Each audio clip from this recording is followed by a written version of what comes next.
Muy buenas tardes para el profesor Giovanni Montañez, docente de la materia de legislación tributaria de la UPTC. Mi nombre es Juan Carlos Márquez Quintero, curso cuarto semestre de la carrera de técnico profesional en gestión comercial y financiera en la UPTC en la ciudad de Sogamoso. A continuación, pues haré una presentación de las unidades 3 y 4 de la materia de legislación tributaria. Bueno, en la unidad 3 pues hablaremos de las clases de impuestos en la legislación colombiana. Pues en esta unidad pues hablaremos de los diferentes tipos de impuestos de orden nacional, departamental y municipal. Bueno, pues es importante de pronto resaltar que los impuestos pues están en permanente cambio y que sus recaudos están destinados pues para financiar los gastos del Estado, para cubrir las necesidades de la ciudadanía, para hacer inversiones sociales en beneficio de la comunidad en general. Veamos pues entonces, en primera instancia tenemos los impuestos nacionales de orden nacional. Entonces decimos que estos son recaudados por el gobierno nacional y se cobran por igual en todo el territorio nacional. Dentro de estos tenemos pues el impuesto al valor agregado IVA, el impuesto a la renta y complementarios, ganancias ocasionales, impuesto a la riqueza, impuesto al movimiento de gravamen financiero y el impuesto nacional al consumo. Todos estos son administrados por la Dirección de Impuestos y Aduanas Nacionales DIAN. Bueno, en primero pues tenemos el impuesto de renta y complementarios. Decimos pues que este impuesto recae sobre todo contribuyente o ciudadano colombiano, ya sea persona natural o jurídica, sobre su incremento neto en riqueza. Su periodo fiscal pues este va determinado desde el 1 de enero al 31 de diciembre de cada año. Este periodo puede ser menor en casos especiales. Entonces, ¿qué casos tenemos? En el primero, cuando la empresa se constituye dentro del mismo año, esto quiere decir que el periodo inicia a partir de la fecha de la escritura de constitución de la empresa. Otro caso especial, pues cuando una persona jurídica da por finalizada su actividad comercial, determinada pues mediante un acta de aprobación de la liquidación. Y otra sería en el caso de una sucesión ilíquida, que ya la empresa no tenga recursos. Frente pues a los ingresos, que es importante resaltar que pues referente en la parte de los contribuyentes que reciben por conceptos de la realización de sus actividades, ya sea como empleados o como independientes, partiendo de este concepto, pues podemos identificar que los ingresos pueden ser de dos fuentes, nacionales o extranjeros, que igual son obligados a declarar. Entonces, para las personas naturales existen unos parámetros para saber si tienen o que no declarar renta. Entonces, para el año 2017, los ingresos obtenidos en el año 2016 tenemos. Entonces, que sean los ingresos que sean superiores a 41.654.000 pesos, que tenga un patrimonio superior a 133.889.000 pesos, que haya manejado en consignaciones a través de bancos 133.889.000 pesos, en consumos 83.308.000 pesos y en compras lo mismo, 83.308.000 pesos. Bueno, uno segundo pues tenemos lo que son las ganancias ocasionales, que son complementarios al impuesto de renta. Este grava el impuesto al enriquecimiento producido por las ventas de activos fijos, utilidades, ingresos por herencias, donaciones. De igual manera pues son ingresos por lotería también, juegos de azar y pues sus similares. También tenemos pues el impuesto del movimiento de gravamen financiero, o como se dice popularmente, el impuesto al retiro. Pues ese es un tributo de orden nacional de forma instantánea que se causa por la disposición de los recursos en el sistema bancario. Este impuesto fue creado en el año de 1998 como medida de emergencia económica para salvar las entidades financieras en crisis, donde se inició pues con un impuesto del 2 por mil en el año de 1998 bajo el decreto 2331 en noviembre de 1998, y que actualmente, año 2017, pues ya quedó estandarizado y el impuesto se maneja del 4 por mil. Bueno, tenemos también el impuesto pues a la riqueza. Este es un impuesto creado en el 2004, pero que no es nuevo. Básicamente lo que ha pasado es que ha sufrido unos cambios denominales. Ha pasado del impuesto a la seguridad democrática y posteriormente fue llamado ya impuesto al patrimonio. La base pues para este impuesto está dado en las propiedades que posee el contribuyente, que para esto será llamado el sujeto pasivo de las obligaciones, con montos superiores a 1.000 millones de pesos, de los cuales pues se descontarán pues las obligaciones y las deudas contraídas. También tenemos pues el impuesto al IVA. Este impuesto es de orden nacional e indirecto, de naturaleza real y de régimen general. Esto se aplica en todo el territorio nacional, pues excepto para la isla de San Andrés y Providencia y lo que son las Amazonías. Este impuesto se remonta hacia el año de 1975, cuando este se aplicaba solamente para productores e importadores. El IVA recae sobre las ventas de bienes, sobre las prestaciones de los servicios en todo el territorio nacional y sobre las explotaciones de juegos de suerte, de azar y diferentes a lotería, que contemplan los el estatuto tributario. ¿Por qué decimos que es indirecto? Porque el consumidor final sobre quien recae la obligación de pagar el impuesto, pues no es el responsable de recaudar este tributo. Hay un intermediario quien es en últimas el que termina consignando el impuesto a la DIAN. Para efectos de la clasificación de los bienes, en el estatuto tributario pues se establecen tres clases de bienes: los que son gravados, los exentos y los excluidos. Los bienes gravados pues son aquellos bienes sometidos pues al gravamen en cuya importación o comercialización aplica el impuesto a la tarifa general o las tarifas diferenciales vigentes. Los bienes excluidos son aquellos bienes que por expresa disposición de la ley no causan impuesto, porque después se consignan en quien comercializa con ellos. No se convierten pues en responsables ni tienen obligación alguna con relación al gravamen. Y los bienes exentos son aquellos que por su naturaleza como su destinación, la ley los ha clasificado como tales. Estos bienes tienen tratamiento especial y se encuentran gravados con un tarifario del 0%. Dentro de estos, pues, ¿qué tenemos? El régimen de venta, ¿sí? Decimos que existen en Colombia dos tipos de régimen: el común y el simplificado.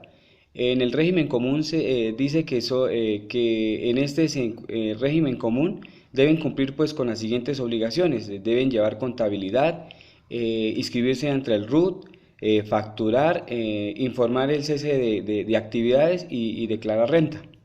Mientras que en el régimen simplificado, en este se pueden aplicar todas las personas naturales, comerciantes, artesanos, que sean minoristas o detallistas, agricultores, ganaderos, que realicen actividades grabadas, así como quienes presten servicios de grabados. Decimos que pues, los pertenecientes al régimen simplificado deben pues, cumplir con algunas obligaciones establecidas en el estatuto tributario, como son la inscripción ante el RUT, llevar un libro fiscal de los registros de operaciones diarias, cumplir con los sistemas técnicos en control que lo determine el gobierno nacional, entregar copia del RUT en las que conste su inscripción en el régimen simplificado, en la primera venta o presentación de los servicios adquiridos no pertenecientes al régimen que así lo exija. Exhibir en un lugar visible al público el documento en el que conste su inscripción al RUT como perteneciente al régimen simplificado y pues declarar renta. Al régimen pues el simplificado solo pueden pertenecer las personas físicas naturales que tengan un solo establecimiento comercial.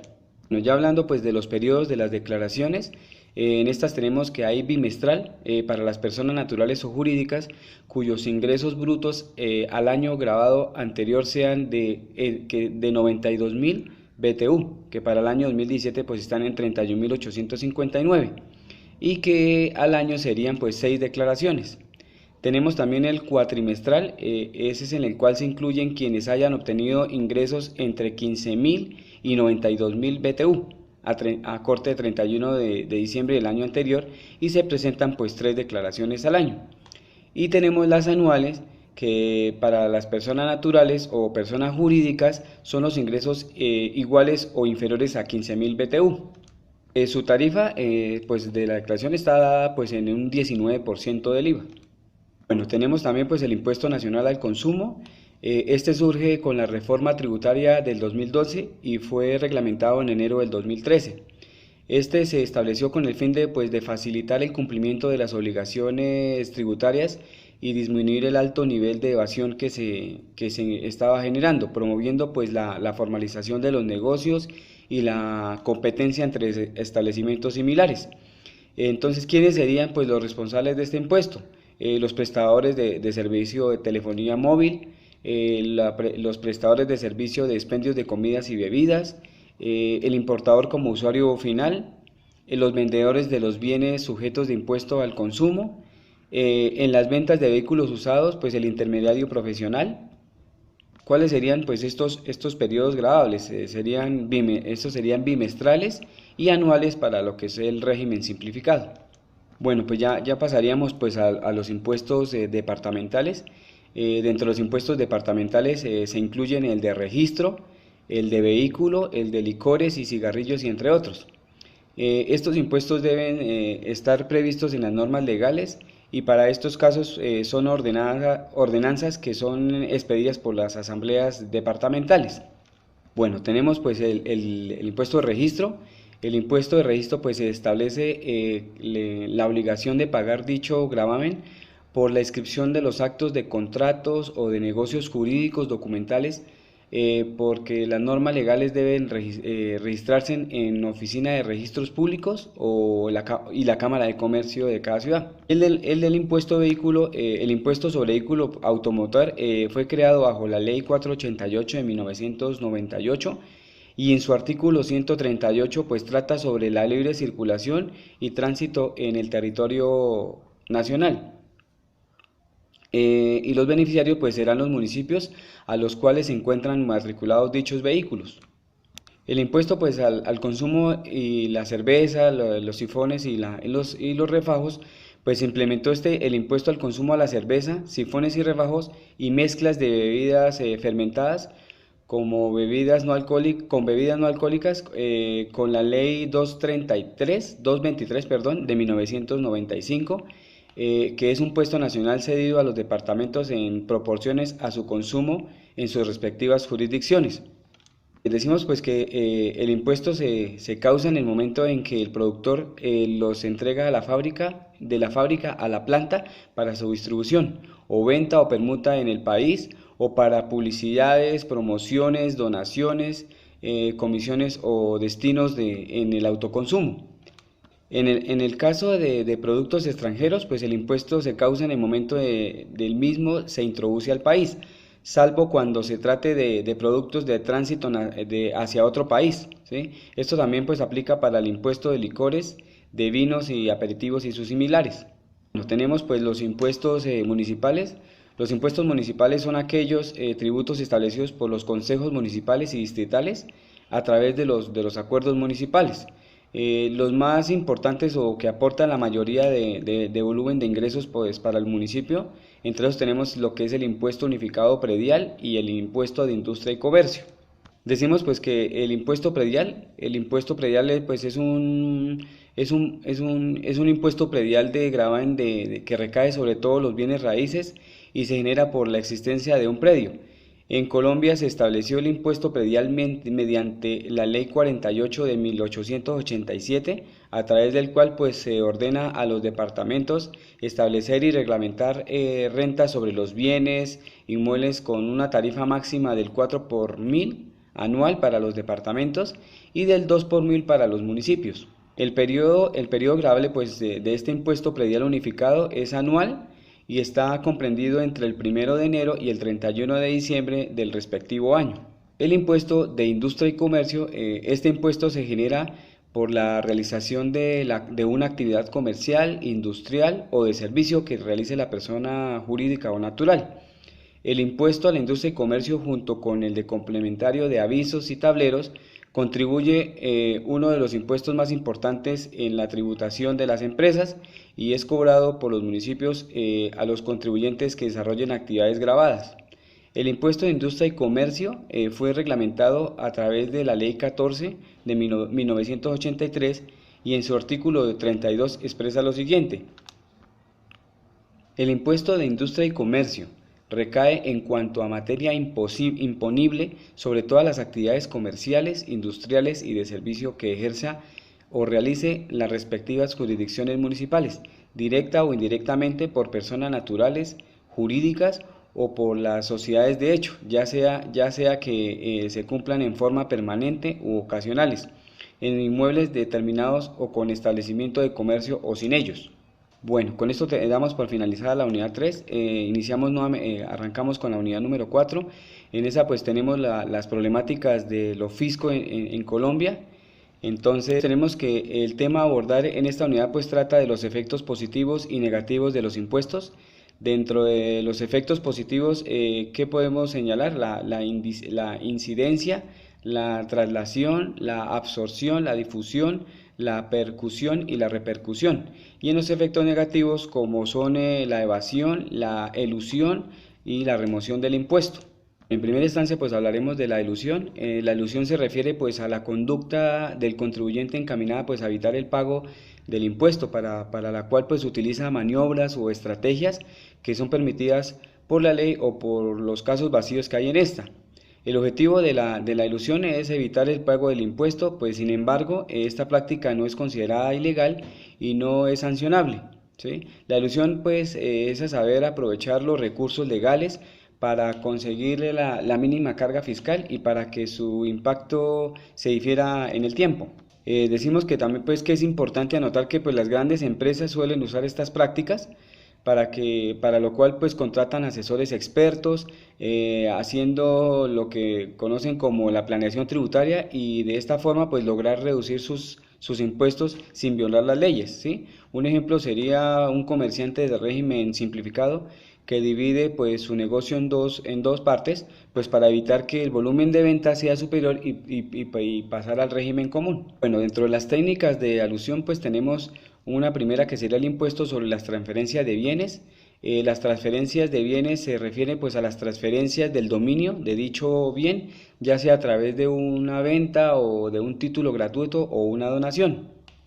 Dentro de las sucesiones y donaciones, pues en estos casos de sucesión se refiere pues a la descendencia de un progenitor y que tiene que ver con el proceso de entrega como herederos en la posesión de los bienes o de difuntos, que pueden ser pues los mismos padres, ¿sí?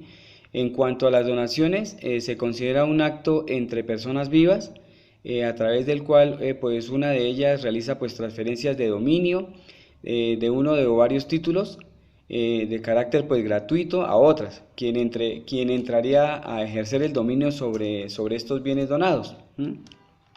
En el caso pues de las herencias, se genera un impuesto que grava los incrementos patrimoniales obtenidos a títulos lucrativos por las personas naturales. Las obtenidas por las personas jurídicas están sometidas pues al impuesto de las sociedades. Este impuesto puede ser evadido de la misma forma que los impuestos sobre las transferencias y los bienes. Para las licencias comerciales, pues una licencia comercial es aquella en la que un programa de videojuegos se vende bajo unas normas detalladas y condiciones de uso. Y otro que tenemos pues el impuesto sobre la renta de personas naturales. Este impuesto está integrado por los impuestos de renta y los de complementarios de ganancias ocasionales y de remesas. Frente a este impuesto, la elusión se presenta por la desviación de los ingresos a paraísos fiscales por parte de las personas naturales, así disminuyendo pues de forma los ingresos y presentando su declaración de renta anual pues con menor valor. También tenemos pues la evasión. La evasión hace pues referencia a las maniobras utilizadas por los contribuyentes para evitar pues el pago de los impuestos. La evasión es uno de los grandes problemas de los impuestos en Colombia, y el efecto es el daño de importantes magnitudes frente al futuro de muchos colombianos. Se refleja en que es un delito que todavía no es de carácter penal, razón por la cual pues esto alienta a los evasores a seguir practicando esta conducta inadecuada. Pues de igual manera pues los contribuyentes que pagan sus impuestos pues de todas formas hacen maniobras para liquidar y pagar mucho menos de lo que realmente les corresponde, ¿no? ¿Cuáles serían pues esas causas para la evasión? ¿Sí? Las causas de la evasión pues son de dos tipos: Hay las generales o remotas y las que son particulares y próximas, ¿sí? Dentro de las generales o remotas, pues tenemos un primer ítem que es el de la parte política, ¿sí? Pues este se presenta como resultado del rechazo a las políticas del gobierno vigente, ¿sí? Cuando se utilizan de forma inapropiada los recursos tributarios y se presenta pues corrupción en la distribución de los mismos. También los tenemos de índole sociales y culturales, que también son llamadas como las psicológicas, ya que tienen que ver con el comportamiento social, a impulsar a los evasores, a premiarlos con su conducta, ya que cada vez pues el pago de este impuesto se realiza por menos por convicción. Otra que tenemos pues es la económica, las económicas. Estas en el periodo de crisis se hacen atractivas y evadir, ya que pues presentan escasez de recursos y prefieren pues obtener lucro sin compartir con el fisco, ¿sí? Otra es la administrativa, pues estas causas han contribuido pues a generar la evasión tributaria. Entre ellas pues tenemos la debilidad, la ineficiencia de las administraciones tributarias junto a la falta de disciplina y las faltas morales de algunos de los funcionarios. Y las jurídicas, dado que por la complejidad del sistema, el cual no contribuye a que las reglas sean claras, de ahí pues, que podemos decir que el todo sistema fiscal debe ser claro, sencillo, estable y justo. Dentro de las técnicas particulares o próximas, pues tenemos la técnica de las declaraciones. Vemos que pues las declaraciones se basan en la sinceridad del contribuyente, lo cual pues estimula el cumplimiento por medio de las consignaciones de datos falsos en las mismas. La técnica a las deducciones o descuentos, donde pues el contribuyente se ve tentado pues a aumentar los costos y las deducciones con el fin de disminuir la base gravable y así solicitar un descuento tributario pues con el fin de disminuir el impuesto neto a cancelar. Y la técnica del control de control, pues en esta tenemos que debido a las desproporciones entre las funciones de la administración tributaria y de sus recursos, la cual pues es conocida por los declarantes, pues estimula pues a la evadir, las posibilidades de ser castigados pues es muy baja. Dentro de los efectos de la evasión, pues por causa de la evasión se generan pues diversos efectos, entre ellos tenemos pues la reducción de los ingresos tributarios, debido a esto se eleva la carga tributaria y se crean nuevos impuestos, ¿sí? La competencia desleal entre los evasores y los agentes económicos que cumplen con todas sus obligaciones, ¿sí? La evasión pues a su vez motiva al irrespeto hacia las autoridades por parte de los contribuyentes, al ser pues ellos incapaces de detectarlos, generando pues en la ciudadanía desconfianza en la efectividad de las instituciones del Estado. Otro efecto de la evasión es la desigualdad que se produce en la distribución de la carga tributaria al reducirse la cantidad de contribuyentes, por lo cual pues esto determina, además de gravar un número pequeño de personas, se distribuya de manera pues distinta y es más costosa. Bueno, otro sería pues la incidencia o la repercusión. La incidencia es el fenómeno de tipo económico y financiero a través del cual pues se identifica quiénes soportan la carga y pagan el impuesto, ¿sí? De manera general pues podemos definirlo como el lugar de descanso ya final del impuesto, ¿sí? Es decir, cuando llega ya el contribuyente que vaya a asumir esta carga y pues ya no es posible que se traslade esta carga a un tercero. La traslación, esta se refiere pues al impuesto, al fenómeno por el cual un contribuyente al cual la ley le ha asignado el pago de su impuesto recupera la carga fiscal incrementando el precio a la venta del bien o del servicio, el valor de este impuesto. Bueno, también tenemos pues la absorción. La absorción es uno de los fenómenos de los impuestos y se refiere a la existencia de la posibilidad de que el sujeto pasivo traslade el impuesto, pero no lo hace porque asume pues el compromiso de cancelarlo, de pagarlo, ¿sí? Para poder pagarlo decide o bien aumentar su producción, disminuir el capital y los trabajos, los empleados, o en última instancia, pues incrementar algún tipo de innovación tecnológica que le permita pues disminuir los costos. También tenemos pues la difusión. La difusión se define como un fenómeno general que se manifiesta por las consecutivas y fraudulentas modificaciones en los precios de los bienes y en el consumo y en el ahorro. Por último, pues tenemos lo que es la remoción del impuesto, ¿sí? Es un efecto de los impuestos y se presenta cuando el contribuyente responsable frente al impuesto se ve impedido para cubrir las cargas fiscales, entonces opta por dejar de realizar pues las actividades grabadas y generalmente pues tipifica por el cierre de la industria, del comercio, fuente de su trabajo o bienes por el traslado de dichos centros económicos a otras regiones o países cuyos sistemas tributarios pues no le resulten más glamorosos. Decimos también pues que la remoción es considerada como un fenómeno económico que el Estado no puede controlar en forma directa, ya que para el orden democrático pues resulta imposible obligar a quienes realicen una actividad gravada por las leyes fiscales. Bueno, profe, esto ha sido mi presentación de las unidades 3 y 4. Espero que haya sido de su agrado.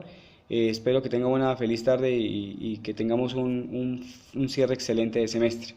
Que esté muy bien, buena tarde.